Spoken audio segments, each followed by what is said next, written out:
Let's get one thing straight. You might have scammed your way into a seat at this table, but you haven't earned the right to breathe this air." The words, sharp and venomous, sliced through the elegant hum of the grand sovereign ballroom. They weren't whispered. They were projected, a declaration of war disguised as a social correction. The gentle melody from the string quartet faltered. The clinking of crystal and silver ceased. 100 conversations died in 100 throats. In the heart of New York City, on a crisp October evening in 2024, the air itself seemed to crystallize, holding the moment in a state of suspended shock. Every head turned, every pair of eyes drawn to the source of the venom. And then came the laugh. It was a high, piercing sound, not of joy, but of triumph. It was the sound of a predator cornering its prey. Victoria Sterling, heiress to a dynasty built on steel and shadows, leaned over her chair with a smile that was all teeth and no warmth. She was a vision in a gown the color of fresh blood, a stark contrast to the old money pastels that populated the room. In her perfectly manicured hand, a glass of a deep, ruby-red Bordeaux glittered under the weight of the ballroom's colossal chandeliers, catching the light like a captured star. She held it not like a drink, but like a weapon. Before we dive into the chaos that follows, I have to ask, where in the world are you watching this from tonight? Drop your city, your state, your country in the comments below. And if you believe that true power isn't about the noise you make, but the silence you command, do me a favor and hit that like button and subscribe to the channel. We tell stories about the moments that change everything, and trust me, you're about to witness one. Now, back to the unfolding disaster. Without a flicker of hesitation, Victoria tipped the glass. It wasn't a stumble or an accident. It was a deliberate, calculated act of desecration. A torrent of crimson wine cascaded downwards, a malevolent waterfall catching the golden light before it met its target. It soaked into the immaculately styled hair of the woman seated below her, Isabella Vance. The liquid streamed across her scalp, past her temples, tracing a path down her jawline before streaking her vibrant saffron-orange dress in stains the color of a bruise. The sound of the wine hitting the fabric and skin was unnaturally loud, amplified by the vacuum of silence that had consumed the room. It was a wet, insulting slap. Gasps erupted like small explosions around the ballroom. A few muffled, nervous laughs sputtered out, quickly stifled, and instantly, like a field of metallic flowers blooming toward a corrupt sun, a dozen smartphones rose. Their cameras, hungry for scandal, focused with predatory precision.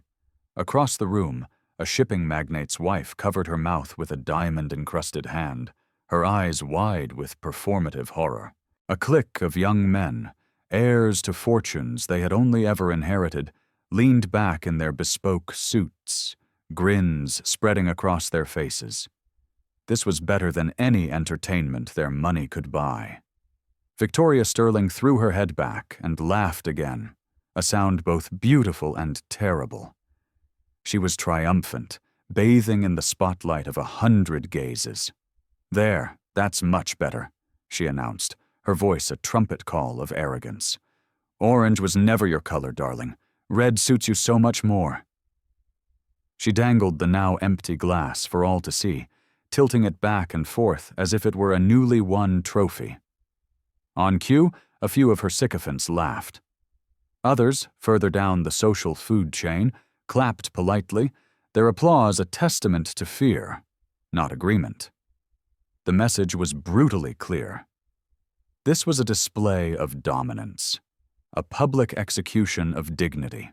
But Isabella Vance, the self-made tech CEO, the woman now dripping with a vintage that cost more than most people's rent, did not move. She did not flinch. She did not gasp or cry out. She did not reach up to wipe the wine that was now seeping into the collar of her dress. She simply sat, her spine perfectly straight, her hands resting on the table, palms down, in a posture of shocking and defiant calm. Her stillness was a rock against which the waves of mockery crashed and broke. Then her eyes lifted. It wasn't a panicked glance or a desperate plea for help. It was a slow, deliberate, calculated movement. Her gaze, dark and unreadable, rose from the stained white linen of the tablecloth and locked onto Victoria Sterling's. The force of that look was so quiet, so potent, that the laughter in the room began to falter. One by one, the chuckles died, strangled in the middle of a breath. The ripple of noise collapsed back into a profound, unnerving silence. Victoria's triumphant smirk stiffened on her face. She shifted her weight, a flicker of uncertainty in her eyes, but she forced another giggle, tossing her long blonde hair as she played to her audience. "Come on, don't be shy. Smile for the cameras," she taunted, gesturing with a flick of her wrist at the glowing screens aimed at their table. Yet, even she could feel it. The current was turning. The spectacle was no longer hers to control. The soaked woman in orange didn't need words. Her silence was heavier than any shout, more damning than any accusation. Every drop of wine that fell from her chin to the pristine tablecloth was an unspoken declaration of war. Every second that ticked by built a pressure in the room that Victoria could not laugh away. The grand hall itself seemed to bend and warp around Isabella's composure. The chandeliers still sparkled from above, but the true spotlight had shifted. The woman dripping with wine was no longer the object of ridicule. She was becoming something else, something terrifyingly unshakable, a center of gravity that every gaze in the room was now helplessly orbiting. The hush didn't last. It couldn't. The tension was too thick.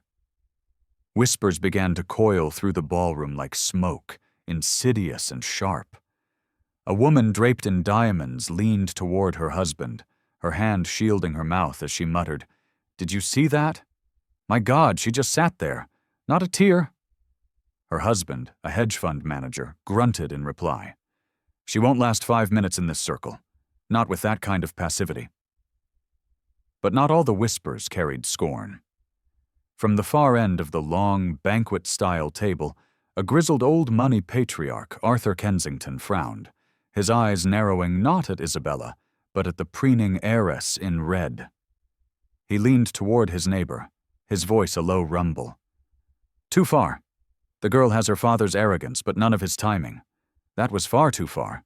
His words were almost lost beneath the insistent click of a phone's camera shutter. Oh, the phones. They were everywhere. A constellation of glowing rectangles, each capturing the humiliation from a slightly different angle. A half-dozen live streams were already broadcasting the wine still dripping from the hem of Isabella's saffron dress. Each frame, each pixel, was destined for social media feeds and gossip columns before the dessert course was even served. Some held their screens high and proud, their faces bathed in the cold blue light of vicarious cruelty. Others tried to record more discreetly, pretending to sip their champagne, while their lenses burned the scene into digital memory. The laughter, which had faltered, tried to reignite itself. It came in scattered bursts at first, then rolled like a weak tide. The group of young heirs, emboldened by their own privilege, clapped one another on the shoulders. One of them, his eyes bright with a particular kind of inherited cruelty, leaned over to his friend. "She should be grateful," he slurred. "That wine cost more than her entire tacky outfit." Their laughter was loud, harsh, and desperate, a sound meant to fill the void left by Isabella's confounding refusal to react. A woman in pearls, seated at Victoria's table, smirked as she adjusted the napkin on her lap. "She simply doesn't belong here," she confided to her companion. "Look at her. She can't even defend herself. It's pathetic." Victoria, hearing these murmurs of support, felt her confidence surge back. She lifted her empty glass once more, conducting her orchestra of derision. She performed a mocking little curtsy toward the still figure in orange, basking in the wave of validation from her clique. "A toast," she announced, her voice ringing out, "to the outsiders." More laughter, more forced applause, more clinking of glasses. Yet, beneath the noise, a different kind of tension was stirring. Not everyone was laughing.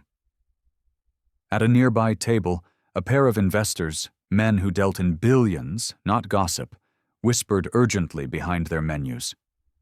The concern was etched deeply onto their faces. "She's the new partner, isn't she?" one muttered, his eyes wide. "The Vanguard contract this morning, with Sterling Industries." The other nodded grimly, his gaze darting between the drenched CEO and the gleeful heiress. Their fleeting amusement had curdled into a cold dread.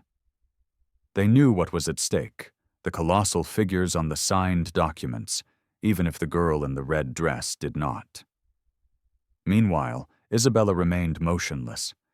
She didn't wipe at the wine pooling at her collarbone. She didn't rise to her feet to offer a defense. Her silence had become its own performance, a perfect, polished mirror in which every jeering voice was forced to hear its own ugly echo. The louder the crowd became, the more her profound composure magnified their viciousness. One of the younger guests, the one who had been recording so eagerly, slowly lowered his phone. He looked at it, then back at Isabella, and a flicker of something, shame, perhaps, crossed his face. He slipped the device into his pocket and stared intently at his water glass instead. A woman beside him frowned, her own laughter dying in her throat as she watched the still, wine-soaked but unbroken figure. Something about the scene no longer felt amusing. It felt dangerous. It felt like the hushed moment before a lightning strike, the entire room waiting for an inevitable turn. Victoria, blissfully oblivious, blew a theatrical kiss toward her audience of cameras. "Remember this night!" she shouted, spinning in her red dress, a whirlwind of arrogance. "This is what happens when you dare to sit where you don't belong!" Her laughter burst out again, high and wild, trying to fill every corner of the gilded hall. But in the quiet space beneath that desperate laughter, in the pause between the gasps and the claps, eyes began to shift. The balance was changing. Not everyone was laughing anymore. Not everyone was blind to what was about to come. And at the center of it all, wine dripping steadily from saffron silk to the Italian marble floor, Isabella Vance waited. Her gaze never wavered. The wine dripped. It traced a path down her temple, slid past the curve of her cheek, and disappeared into the saturated folds of her dress. Still, she sat with her back straight, her hands resting lightly on the table, as if nothing at all had happened. Around her, the room hummed with a nervous, crackling energy, laughter that was pitched too high, whispers that were too sharp, the clinking of glasses used to mask a rising tide of unease. But when her eyes lifted again, the ambient noise seemed to dim, as if someone had slowly turned down the volume on the entire world. She looked first at the empty glass in Victoria Sterling's hand, the trophy now being wielded like a scepter. Then her gaze traveled higher, settling on the face of the woman in red. The self-satisfied smirk on Victoria's lips faltered. It was only for a second, a barely perceptible flicker, but in that charged silence, the crowd caught it. Isabella's stare was deliberate, unhurried, and piercing. She didn't need to speak. The silence wrapped around her like armor, and the sheer weight of it pressed down on the room. Her composure had become the loudest thing in the hall. A ripple of profound discomfort spread from table to table. One guest shifted in his chair, suddenly and acutely aware of how loud and foolish his laughter had sounded just a moment ago. Another woman lowered her phone, a flush of shame coloring her cheeks at being caught recording such a naked act of cruelty. The cameras were still pointed in her direction, but their owners were no longer certain they wanted proof of what they were witnessing. This was shifting from entertaining gossip into something far more consequential. Victoria tossed her hair, a nervous, reflexive gesture, and forced a brittle laugh. "What? No comeback? No witty retort?" she sneered, but her voice cracked just slightly at the edges, betraying the tremor of doubt that had taken root. She leaned closer, waving the empty glass in a mock toast. "You should thank me. No stylist in the world could ever make you stand out like this." Her cruelty was a shield, but it was being met with a silence so absolute that it began to feel like an attack in itself. And then, slowly, Isabella blinked. It was one single measured blink. Her lashes, heavy with wine, swept down and then up again. Her eyes, when they reopened, were calm, cold, and utterly unflinching. It was the look of someone who had already seen the end of the game, someone who held the power to end the entire charade with a single thought. Victoria felt it. She took an involuntary step back, just a half step, but it was a retreat, and it was enough. Those watching noticed. The whispers stirred again, this time with a new, fearful energy. "Did you see that?" someone whispered. "She's not even angry." Another voice replied, low and uneasy. "No, she's waiting." Isabella adjusted her posture slightly, a minuscule movement that drew every eye. She straightened in her chair, a queen reclaiming her throne. She lifted one hand, not to wipe away the wine, but to place it gently on the stem of her own water glass. Her fingers, long and steady, curled around it with a quiet, unnerving certainty. The movement was small, almost imperceptible, but it commanded the absolute attention of the room. Her gaze never once left Victoria.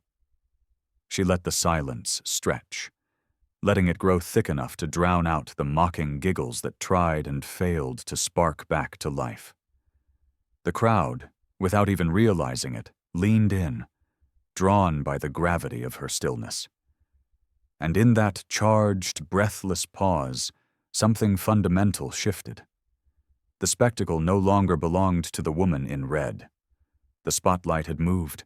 Every eye in the grand, sovereign ballroom was now on the drenched figure at the table, not as a victim, but as the calm, terrifying center of a storm that no one else could see coming. Victoria forced another laugh, but it was too loud, too hollow. She waved to the crowd as if to reclaim their attention, but her eyes kept flicking nervously back to the woman she had so foolishly tried to humiliate. And what she saw staring back at her was not weakness. It was a final warning. Victoria shifted her weight, the click of her designer heels against the marble floor a frantic, unsteady rhythm. She was trying to reclaim the room's attention, to pull it back from the silent, immovable object of her scorn. Her smile widened, but it was brittle at the edges, the kind of desperate grin that dared the crowd to laugh with her or risk being seen as standing against her. She twirled the empty wine glass in her fingers, letting it dangle carelessly at her side. "Oops," she announced, her voice dripping with a mock innocence that fooled no one. "I guess I got a little carried away, but come on, look at her. She actually looks better this way, don't you think?" She gestured with a flourish toward Isabella, who remained seated, silent, dripping wine like a statue carved from pure resolve. A few obedient chuckles followed from her immediate circle.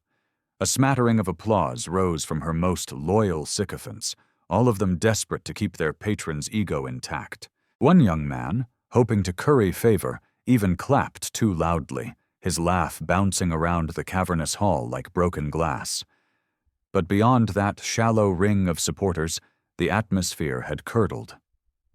Guests exchanged wary, uncomfortable looks. A woman quickly covered her discomfort by taking a long, slow sip of her champagne. An older gentleman, a contemporary of Victoria's father, adjusted his cufflinks with intense focus, staring at the tablecloth rather than the degrading spectacle before him. Victoria tilted her head back, basking in what she tragically mistook for admiration. She raised her chin, her red dress catching the light, the diamonds at her ears flashing with every exaggerated theatrical gesture. She was undeniably beautiful, a product of generations of wealth and breeding. But tonight, that beauty had soured into something sharp, arrogant, and ugly. She began to strut around Isabella's chair, a performer on a stage of her own making, her heels tapping out a syncopated rhythm of disdain. "Tell me." She leaned in close to Isabella, her expensive, cloying perfume filling the air, a stark contrast to the sour scent of spilled wine. Her tone was a venomous whisper, meant for Isabella but loud enough for the nearest tables to hear. "How does it feel? To sit among us? To wear your pathetic little orange dress and pretend that you belong? Did you really think no one would notice you were an imposter?" The room held its breath. Every syllable was a poisoned dart. Every calculated pause was an insult. Victoria wanted to break her target, not just with wine, but with words. She wanted to strip away every layer of dignity until nothing remained but raw, public shame. And then she laughed again, louder this time, shriller. She turned her head toward the crowd, a ringmaster addressing her audience. "Don't be shy, everyone. Take a good look. This is what happens when you climb too high, too fast." The flashes from the phones intensified. Glasses clinked. But the energy was thinner now, stretched taut and ready to snap. Even those who were still laughing could feel the profound unease coiling beneath their own voices, the nagging, growing thought that the joke had gone disastrously, irrevocably, too far. Isabella Vance remained immovable. Her silence was beginning to feel less like passivity and more like a gathering storm on a distant horizon. She did not speak, but her presence, her very stillness, said enough. Her gaze followed Victoria with a calm, unnerving precision, tracking her every exaggerated movement as though she were measuring the exact cost of each insult, each laugh, each drop of wine. Victoria tried to hold that gaze, but found herself glancing away, her own eyes flitting around the room as if searching for reassurance. She spun again, tossing her hair, twirling her empty glass in frantic circles. She was leaning hard into her role, desperately convinced that a good enough performance could erase the tremor of doubt that was now creeping into the pit of her stomach. "Smile for the cameras," she sneered, lowering her voice again, a conspiratorial hiss. "This will be the only headline you'll ever make." Her laughter spilled out once more, but it sounded different now. Thinner, more desperate, fighting against the heavy, judgmental silence that was pressing back from the woman she had tried to destroy. And across the table, across the hall, people were finally beginning to see it. This cruel, pathetic show was no longer amusing. It was unraveling. Victoria Sterling didn't know it yet, but the moment she had poured that wine, she had lit a very long fuse. And the woman she had so viciously mocked was the one holding the match. The laughter spread again, though it was thinner this time, as forced and unpleasant as champagne that had gone flat. A handful of guests, those whose fortunes were directly tied to the Sterling family, clapped their hands against the table, eager to keep the cruel mood alive, eager to show they were standing on the side of money and power. Their voices rose in shallow, predictable agreement. "That's right," one young man barked from the far end of the table, his diamond cufflinks catching the light as he raised his glass in a toast. "Outsiders should know their place." His words drew a ripple of uneasy, scattered chuckles. Another man, emboldened by the first, leaned back in his chair and spoke louder than he should have. "If she wants to play with the giants, she better learn how to take a joke." His friends laughed too loudly, a desperate performance to prove they belonged to the same exclusive circle of cruelty. Victoria soaked it all up like a sponge. She turned to them, grinning, her arms spread wide as if she were embracing the entire room. "See? They understand," she declared, her voice dripping with a satisfaction that was beginning to ring hollow. She basked in the fading attention, twirling her glass like a scepter. "This is what happens when you forget where you came from." But the cracks in her audience were forming and spreading rapidly. Not everyone was laughing. At the next table, a woman whispered sharply to her husband, "This is ugly, Robert, truly ugly." He just cleared his throat and glanced away, unwilling to meet her eyes, unwilling to take a side. At another corner of the room, the two investors exchanged another look, this one heavy with unspoken financial calculations. One of them murmured so low only the other could hear, "She's the majority partner in the new AI venture, isn't she?" The other gave the faintest, almost imperceptible nod. Both men fell silent, staring down at their plates, utterly unwilling to join the farce. Yet the cruel chorus kept going, a machine running on its own momentum. Phones hovered higher, recording every last drop of humiliation. One guest angled his camera deliberately to frame Isabella's drenched figure against the backdrop of the laughing crowd, zooming in on the dark streaks of wine running down her skin. He chuckled to himself, already composing the witty, vicious captions he would post online. "Smile," someone shouted from across the hall. "Give us a good shot for the gram." A roar of laughter followed that comment, echoing off the marble columns, bouncing under the glittering chandeliers. Victoria, feeling her power restored, twirled once more, her red dress swirling dramatically around her legs. She blew a kiss to the crowd, delighting in their mock applause. "Don't forget this night," she cried out, raising her empty glass high. "It's the night an imposter finally got exposed." She bowed with theatrical exaggeration, reveling in the performance. Her loyal ring of guests clapped harder, their laughter rising again, a desperate attempt to feed her ravenous ego. But the energy was hollow now, sustained by habit more than any genuine joy. And in the center of it all, Isabella Vance still sat in silence.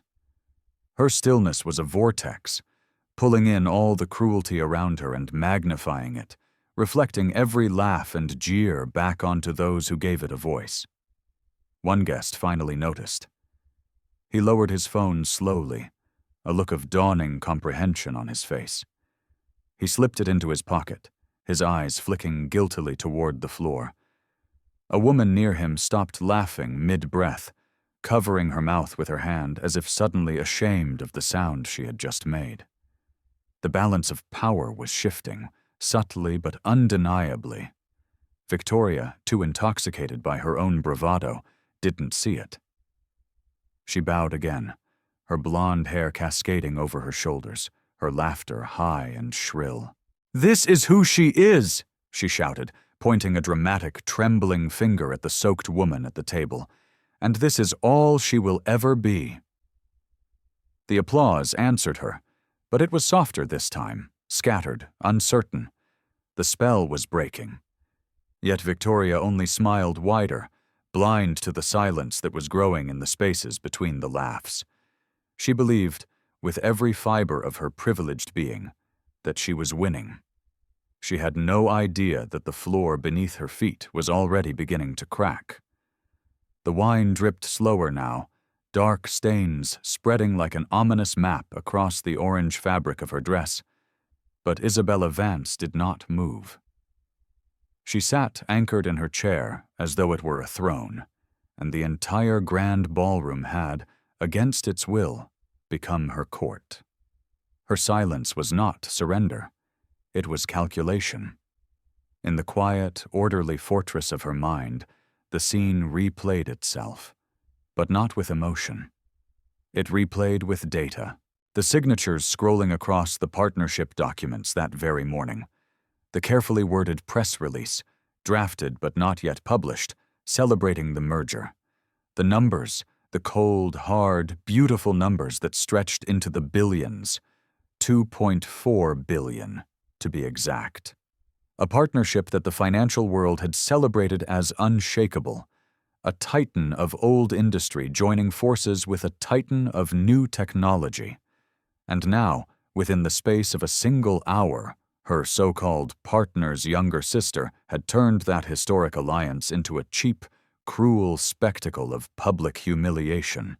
Victoria laughed again, tossing her hair, clinging to the sound of her own arrogance like a drowning woman clinging to a piece of driftwood. "What's wrong?" she mocked, leaning in so close that her perfume clashed with the sour tang of the spilled wine. "Cat got your tongue? I thought you powerful women always had something to say." Isabella's eyes didn't flicker. She studied her tormentor with an unnerving, almost scientific calm, her gaze slow and deliberate. She wasn't looking at the wine stains, or the mocking crowd, or the flashing cameras. She was looking at the arrogance itself, measuring it, weighing it, and deciding its final cost. "You think this is power?" The thought was a whisper of ice in the silence of her mind. A glass of wine, a hollow laugh, a crowd of sycophants eager to clap for cruelty. But real power, she knew, doesn't need an audience. Real power changes the numbers that built this very room. Real power rewrites the contracts your entire family clings to for its survival.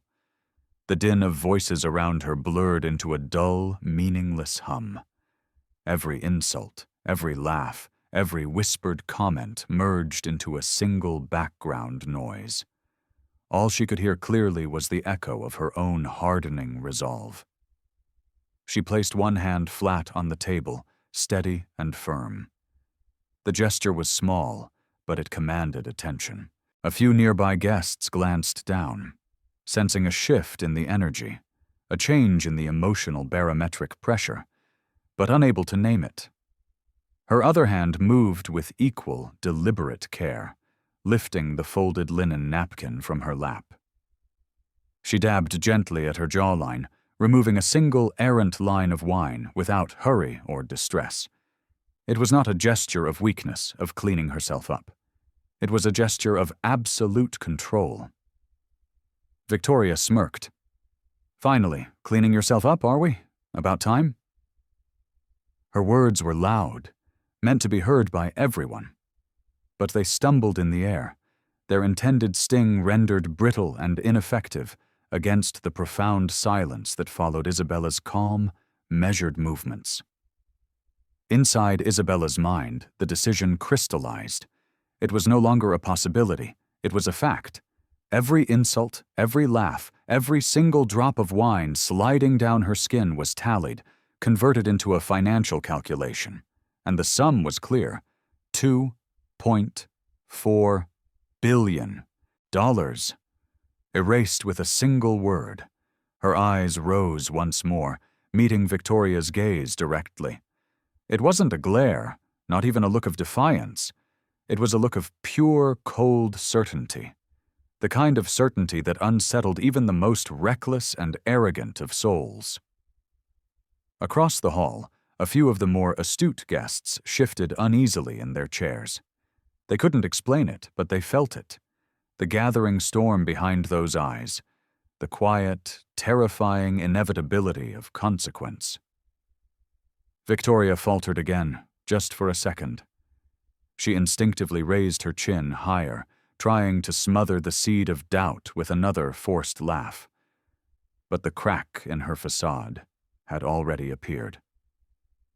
And in the charged silence between them, Isabella Vance thought only one thing. Your family believes they poured wine on me. They don't see that I'm about to pour billions out of their reach. The napkin, now marked with a small red stain, was placed back on the table. It was folded with care, as though the stain upon it meant nothing at all. Isabella's hands returned to their still resting position on the table. Her gaze began to sweep the hall, not in a hurried or frantic way, not seeking sympathy, but merely observing. She was taking inventory. Each guest felt the weight of her eyes as her gaze passed over them.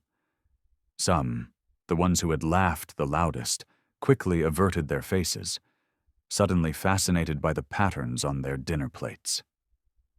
Others pretended to take a sudden, deep interest in their champagne. The very air in the room grew dense, fragile, with every small sound. A cough, a shifting chair, seeming sharp and loud against the silence she commanded. Victoria, tragically, mistook that quiet for victory. She strutted closer to the table, her heels striking the marble floor with a deliberate, rhythmic click. "There it is," she said loudly, turning to the crowd as if she were delivering the final line in a play. The silence of someone who knows, deep down, that she doesn't belong. A few of her cronies clapped on cue. A nervous, uncertain ripple of laughter followed, but it died quickly. Isabella remained completely unbothered. Her stillness was no longer defensive. It was strategic. It was the calm of a general watching the enemy walk directly into a perfectly laid trap. She reached for her phone, which had been lying face down on the table. The screen lit her face with a soft, ethereal glow in the dimly lit ballroom. Her fingers moved with an unhurried, terrifying precision, tapping the screen once, twice. She then lifted the phone to her ear. The shift in the room was immediate and absolute. The crowd leaned in, a wave of collective curiosity washing over them. Victoria tilted her head, a smirk returning to her lips. "Oh, is she calling for help?" she sneered. "Maybe her driver can bring her a towel." Her words were sharp, but her voice was a little too quick, a little too eager to fill the space. She was trying to narrate the story, to force her interpretation on the events. Isabella's tone, when it finally came, was nothing like Victoria's theatrics. It was calm. It was cold. Each syllable dropped like a piece of iron into the silent hall.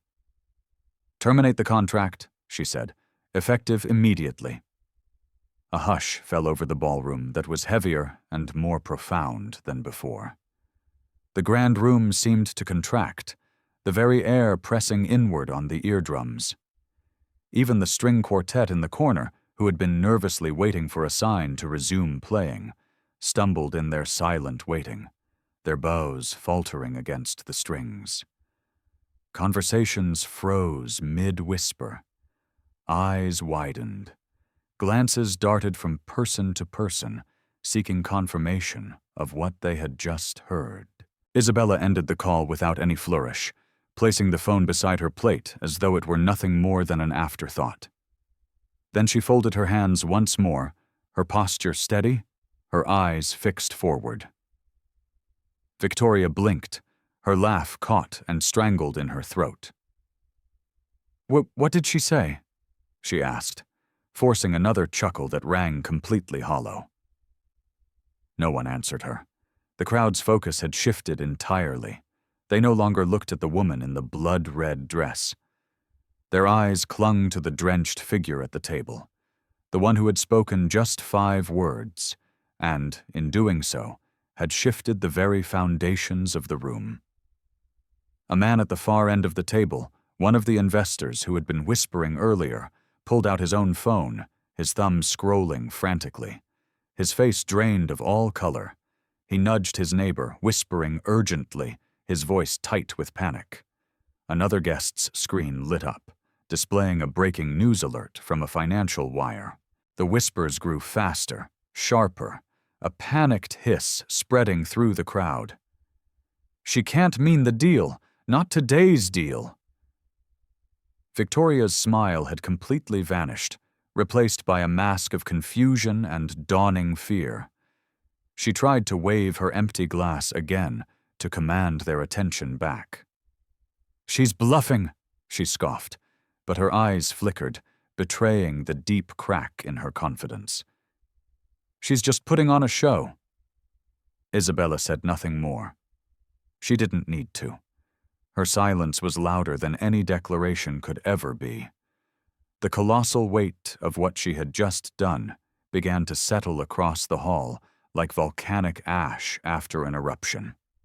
Victoria laughed one more time, a sound that was too loud, too strained, too desperate. But fewer people joined in this time. The performance was unraveling, and she was the only one who didn't seem to realize how completely, how catastrophically, she had lost control. At the center of it all, soaked in wine, yet completely untouchable, Isabella Vance sat in perfect composure, her silence now a final, devastating verdict. The seconds stretched into an eternity, each one thick with tension. Every eye in the grand sovereign ballroom darted between the silent, drenched woman in orange and the increasingly frantic heiress in red. The low buzz of whispers grew into a rumbling wave of panic. Words collided, scattered, and rose again, carrying fragments of financial doom. Somewhere near the back of the room, a phone chimed with a stock alert, a shrill, digital sound that cut through the air. Another followed, then another, a cascade of electronic warnings. The first man to glance at his screen went visibly pale. "Oh my God," he muttered, his fingers trembling as he scrolled through the notification. "It's real. She's pulling out of the deal." His neighbor leaned over, his own eyes widening in horror at the numbers flashing in red across the display. Within moments, screens lit up around the room like a sudden spreading fire. Notifications from every major financial news outlet spread like a virus. The Sterling Industries Vanguard AI partnership, the colossal investment, the billions of dollars in projected revenue. All of it, suddenly, irrevocably gone. The headlines hadn't been written yet, but the financial tremors were already shaking the foundations of the hall. A woman clutched her husband's arm, her knuckles white. She couldn't have. Her words trailed off into sheer disbelief. "She did," he whispered back, his voice raw with a mixture of fear and awe. $2.4 billion, wiped clean, just like that. The string quartet had stopped playing altogether. Their bows hung frozen above their instruments, waiting for a permission to continue that would never come. The only rhythm left in the room was the frantic clicking of Victoria's heels on the marble floor as she paced back and forth, her smile now a grotesque crack in a porcelain mask. "She's bluffing," she insisted, her voice louder now, desperate to convince not just the room, but herself. "This is a party trick. A little drama for the cameras, that's all it is." Her laugh was high and shrill, but no one echoed it this time. Not a single person. Every head in the room was bent over a glowing screen instead. Conversations snapped like live wires. "It's gone. Check the market futures. I just got the same alert from my broker. Do you understand what this means for the quarterly projections?" Victoria spun toward the crowd, her arms outstretched in a pleading gesture. "Why are you all staring at your phones? She can't do this. My brother, our family, we control this city." But her voice no longer commanded the room. It was swallowed by the undeniable truth that was scrolling across every device, by the profound weight of silence that was building around the soaked figure who had uttered just 5 words and undone an empire's worth of arrogance. Isabella Vance reached for her wine glass, not the empty one that had been wielded against her like a weapon, but her own, still half full of water. She lifted it with a calm, unshaken hand, a beacon of stability in a sea of chaos, despite the wine still dripping from her sleeve. She raised it to her lips, took a single slow sip, and then set it back down on the table with a quiet, deliberate grace. There was no announcement, no explanation, only a composure so absolute it was terrifying. The hall erupted, not with laughter, not with applause, but with a storm of whispers that felt louder and more powerful than any cheer had been.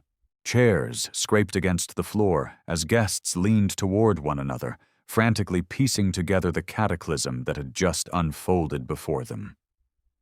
Some sat rigid in their seats, too stunned to move.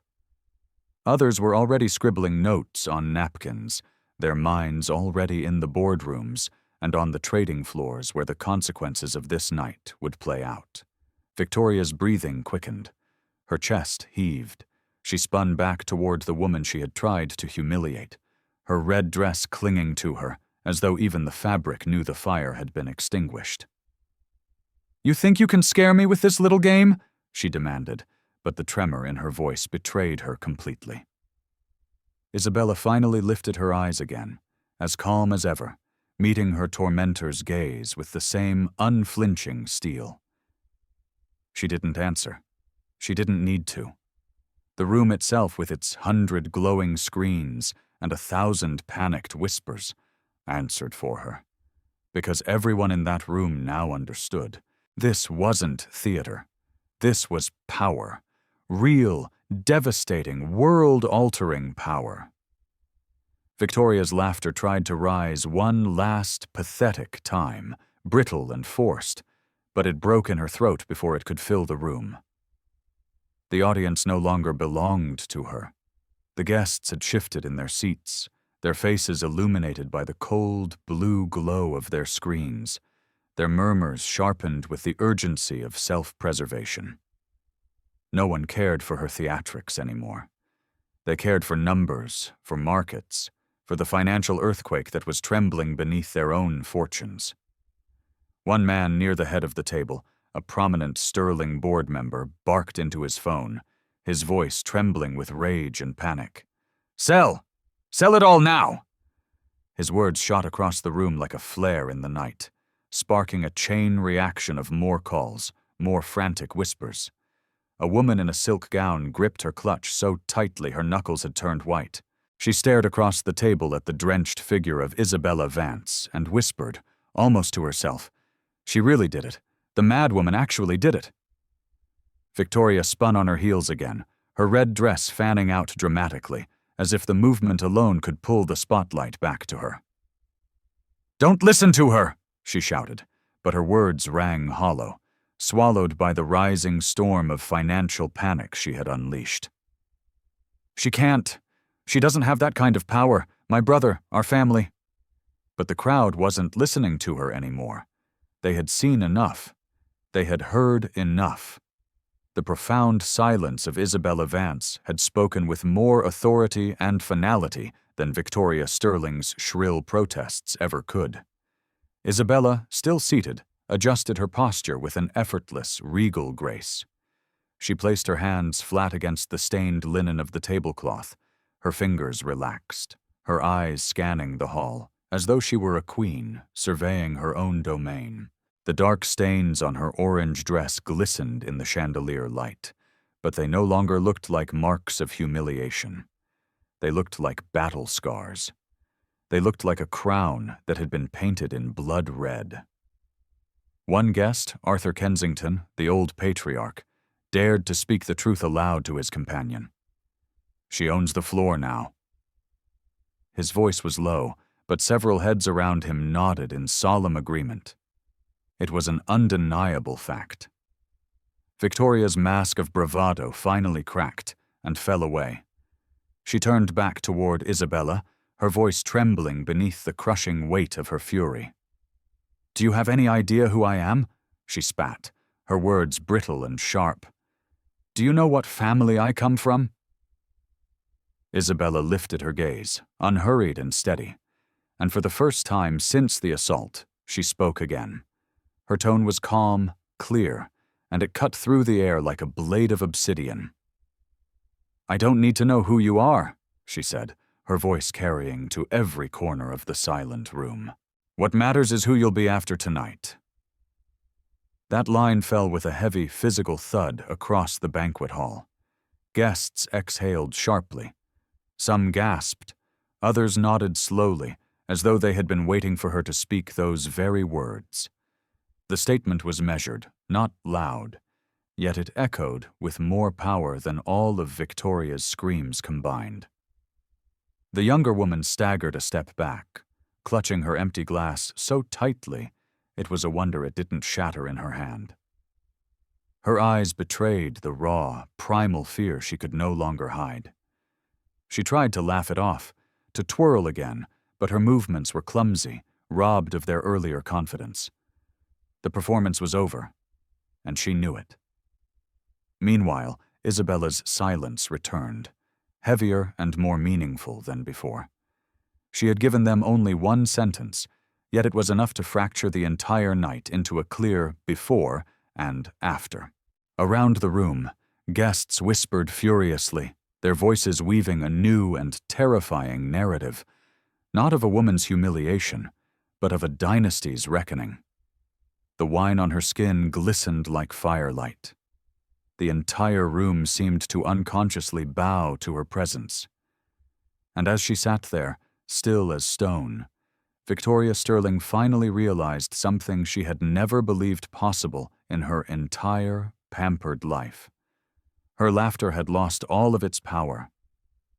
Victoria stood frozen, a statue in red, her chest rising and falling too fast, her smirk stretched thin and grotesque across trembling lips.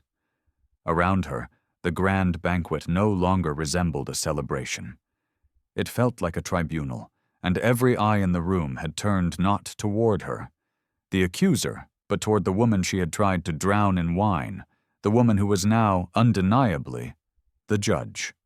Isabella Vance leaned back slightly in her chair. It wasn't a slouch of weariness. It was the relaxed posture of a queen, utterly comfortable on her throne. The wine stains, once meant as marks of ridicule, now clung to her dress like medals of defiance. Each slow drip that touched the marble floor below seemed to echo louder than the forced, ugly laughter of minutes ago. The phones were still raised, but their purpose had changed. No longer were they instruments of mockery. Guests were now recording history, their lenses framing Isabella not as a victim, but as a force of nature, immortalizing the exact moment the balance of power had irrevocably shifted. One man, a rival industrialist, whispered to his wife, his voice filled with a grudging respect. "We're watching history being made." She nodded slowly, her eyes never leaving the drenched woman in orange. "No," she corrected him quietly. "We're watching history being unmade." Victoria tried one last, desperate gambit. "You all know my family," she pleaded, her voice cracking, shrill and frantic. "You all know my brother. We built this city. She can't erase us with a phone call." But the room had moved on. Her pleas were the pathetic whining of a ghost at a feast. A cluster of investors were huddled together, their hushed tones carrying across the silence. $2.4 billion, gone in a single call. Another shook his head, pure awe etched into his features. She didn't even raise her voice. The weight of those words settled heavily over the room. Some guests now looked at Victoria with a sort of clinical pity, others with open contempt, but none looked at her with the reverence she had demanded her entire life. She was no longer a power player. She was a liability, the foolish child who had burned down her own family's castle. Isabella lifted her glass of water again. Slowly, deliberately, she took another sip. The motion was unhurried, a quiet act of defiance that declared she owned not just her own dignity, but the entire room. The act was simple, yet it drowned out every last one of Victoria's protests, every nervous laugh that had supported her. And then she set the glass down with a soft, final click against the table.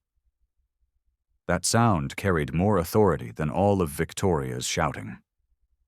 Finally, Isabella spoke again, her voice calm, steady, the kind of tone that carried further than any scream.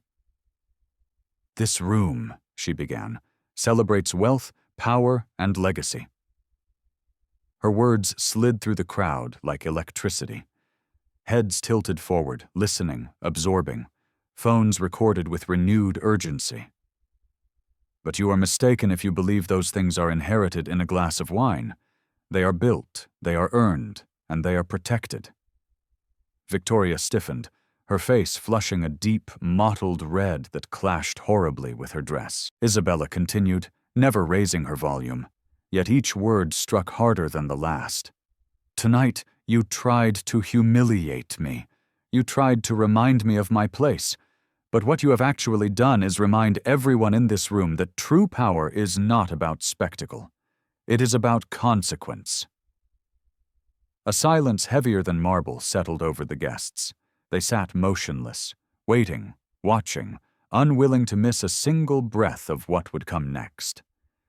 Victoria clutched her empty glass like a shield, her knuckles white, her eyes darting wildly around the room, searching for someone, anyone, to rescue her from the silence that had turned against her. But no one moved. No one met her gaze. All they saw now was the woman seated in orange, drenched but unshaken, whose calm presence made the grand hall itself feel like it had bent to her will. And in that silence, it became brutally, undeniably clear. Victoria Sterling was no longer in control. She was simply standing in the ruins of her own arrogance, while Isabella Vance sat, untouched, in the unshakable center of power. The air in the ballroom felt charged, as if lightning had struck, but the thunder had not yet rolled. Guests sat rigid in their chairs, their breaths shallow, their gazes pinned to the woman in orange who had, in the space of 10 minutes, transformed public humiliation into absolute dominance. Victoria's red dress still shimmered under the chandeliers, but its brilliance no longer commanded the room.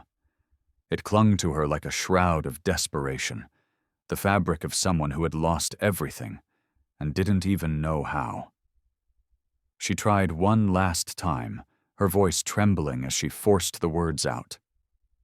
"This is nonsense. You can't just... Contracts, deals, they don't end like that. You think you can just walk in here and undo everything my family has built?" Isabella's eyes lifted slowly, her stare locking onto Victoria's with such calm finality that the younger woman faltered mid-sentence. The crowd leaned in, holding its collective breath. "Power," Isabella said, her voice soft, almost a whisper, yet it carried with the force of a physical blow. "Doesn't ask for permission." It wasn't shouted, it wasn't dramatic, but it landed with a weight that crushed every last whisper in the room. The guests froze, their screens glowing faintly in their hands, capturing a single sentence that would echo in boardrooms and on trading floors for years to come. Victoria's lips parted, but no words came out. For the first time in her life, she looked small. Her glass trembled, her laughter was gone, her arrogance had completely unraveled, leaving only a terrified, spoiled child in its place. From the far end of the table, Arthur Kensington, the old patriarch, muttered under his breath. "She's finished." His companion leaned closer, replying grimly, "No, they're finished, all of them." The murmurs swelled again, but this time they carried a completely different tone. It wasn't mockery, it wasn't scorn, it was fear, it was respect, it was awe. The tide had not just turned, it had become a tsunami, and everyone in the room knew it. Isabella adjusted her posture, the wine still dripping faintly from the hem of her dress, and rested her chin lightly on her hand. She didn't need to speak further. Her silence was now the verdict. Her composure was the sentence. Victoria stumbled a step back, her heel catching on the polished marble. She looked around frantically for support, for the friends who had laughed with her, for the allies who had clapped at her cruelty, but their eyes refused to meet hers. They were all too busy looking at the woman she had tried to shame, the woman who had, instead, revealed herself to be utterly untouchable. Even the quartet, frozen in the corner, seemed to be waiting on Isabella's unspoken command to resume playing. The entire hall had realigned itself around her presence. Victoria finally slammed her glass down on a nearby side table. The crystal cracked with the force of her trembling hand. "This isn't over," she hissed, though her voice shook too much to be convincing. She spun away, her red dress swirling like a fire being extinguished, and stormed toward the exit. But her departure was not a triumph. It was a retreat. Isabella Vance did not rise. She didn't need to. She simply watched, her eyes steady and calm, until the grand doors closed behind the woman in red. The silence that followed was thick, absolute, and profound. And then, slowly, the whispers began again. Not about scandal, but about legacy, about power, about the billions of dollars that had been shifted with a single, quiet phone call, about the woman who had endured humiliation, yet had walked away as the only name that truly mattered. In that moment, the hall itself seemed to bow, not to the wealth that was inherited, but to the strength that was earned. The grand doors shut with a hollow, final thud, and the echo lingered like the last note of a requiem. Victoria Sterling was gone, but the ghost of her arrogance still hung in the air, now stripped bare for all to see. What had begun as a cruel spectacle had ended as a profound silence, a silence that belonged entirely to the woman still seated at the center of the hall. Isabella Vance lifted her glass of water one final time.